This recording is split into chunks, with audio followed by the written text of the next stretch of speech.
बहुत वक्त पहले की बात है। एक छोटे से गांव चांदी नगर में जबार अपनी बीवी आमना, बूढ़ा बाप और 9 साल के बेटे रोहान के साथ एक छोटे से घर में रहता था। जबार की वालदा का इंतकाल हो चुका था, जिसकी वजह से जबार की जिंदगी पहले से ही बहुत मुश्किल गुजर रही थी। उसके पास एक छोटा सा खेत था, जिसमें काम करके वो अपने खानदान का मुश्किल से गुजारा करता था। एक दिन जबार का वालिद अचानक बीमार हो गया। जबार के पास इलाज के लिए पैसे नहीं थे, इसलिए उसे अपनी जमीन बेचनी पड़ी। लेकिन किस्मत का खेल देखो, बाप का भी इंतकाल हो गया। जमीन बेचने के बाद जबार की हालत मजीद खराब हो गई। उनकी जिंदगी बहुत मुश्किल हो गई थी। वो और आमना मेहनत मजदूरी करके अपना गुजारा कर रहे थे। जबार जमींदार के खेतों में काम करता था और आमना एक सेठ के घर सफाई का काम करती थी। सर्दी करीब आ चुकी थी और उनके पास पहनने और खाने के लिए कुछ भी नहीं था। हाँ जी, सर्दी बहुत करीब आ चुकी है और हमारे पास पहनने और खाने के लिए कुछ भी नहीं है। हाँ आमना, तुम ठीक कहते हो। हमें कुछ करना होगा। चांदी नगर के लोग सख्त सर्दी की वजह से परेशान थे। ए खुदा, ये कैसी आजमाइश है।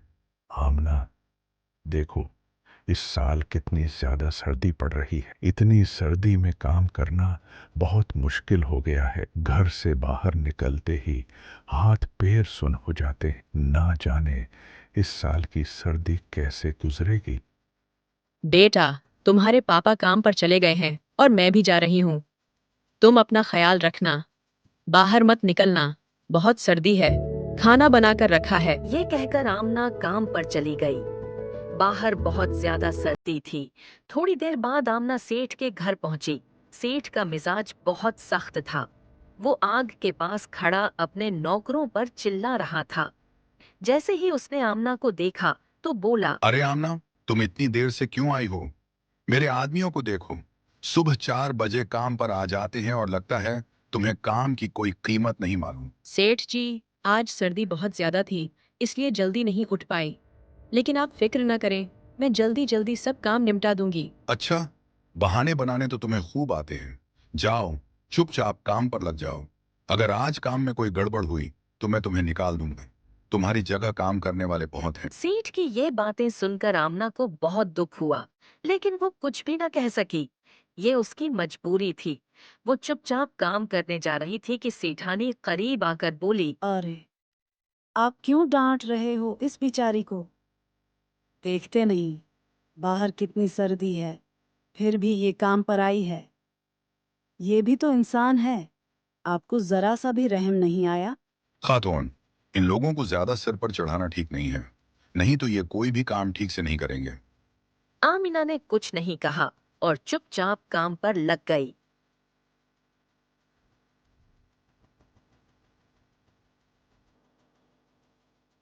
दूसरी तरफ जबार सर्दी से कांपते हुए रहीमदाद जमींदार के खेत में मजदूरी कर रहा था।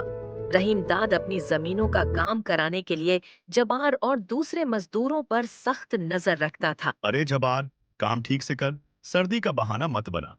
तुम लोग काम करते हो बाल भर और पैसे चाहिए थाल भर। अगर आज मेरा काम पूरा ना हुआ तो 1 रुपया भी नहीं दूंगा। नहीं जमींदार जी, मैं पूरी मेहनत कर रहा हूँ।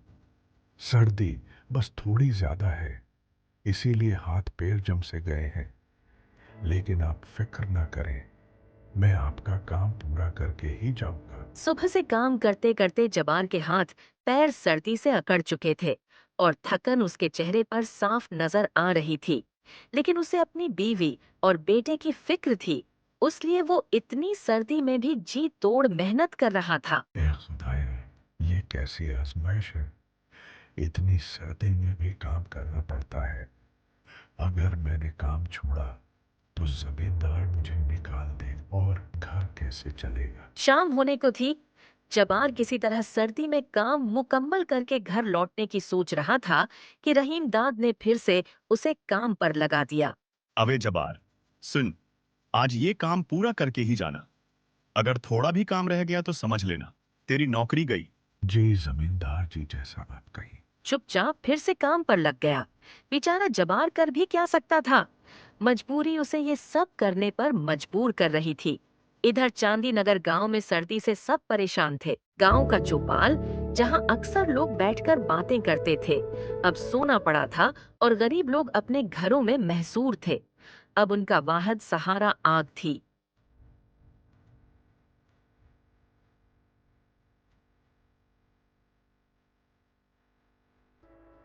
दिन ढल चुका था और जबार अपना काम खत्म करके जमींदार के पास आया और कहा, मालिक, मैंने सारा काम मुकम्मल कर लिया है। मुझे कुछ पैसे चाहिए थे ताकि बेटे के लिए सर्दी के कपड़े ले सकूं। अभी तो पूरा महीना भी नहीं हुआ और तुम्हें पैसे चाहिए।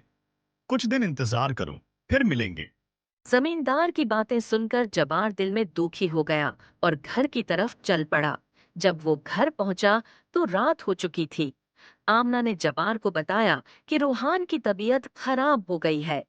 जबार ने रूहान का चेहरा देखा, जो सर्दी और खांसी से लाल हो गया था। खुदाया, ये सर्दी बर्दाश्त से बाहर हो चुकी है और आज घर में लकड़ियां भी नहीं हैं।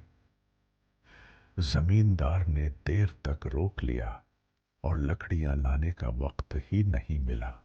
मैंने भी सोचा था कि सेठ जी से कुछ मदद मांगूंगी, लेकिन वो तो मुझ पर गुस्सा कर रहे थे।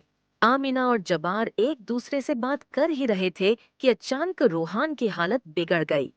उसका चेहरा और जिस्म सर्दी से मजीद लाल हो गया था। ए खुदाया, मेरे बेटे को ये क्या हो गया?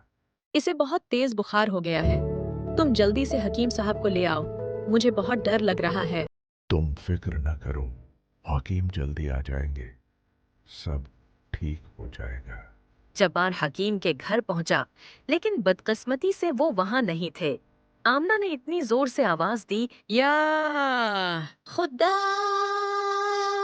कि उसकी आवाज जबार के कानों तक पहुंची। इस आवाज में इतनी दर्द थी कि जबार घबरा गया और फौरन घर की तरफ दौड़ने लगा। जब जबार घर पहुंचा तो देखा कि रूहान की आंखें बंद हो चुकी थीं और उसका जिस्म सर्द हो रहा था। रूहान को क्या हो गया? रूहान बेचारा सर्दी के मारे जिंदगी की जंग हार गया था। जबार और आमना की दर्द भरी चीखें इस सर्द रात में गूंज रही थीं। वो दोनों मियाँ बीवी अपने बेटे के पास बैठे, सर्दी के थप्पड़ों के सामने बेबस थे।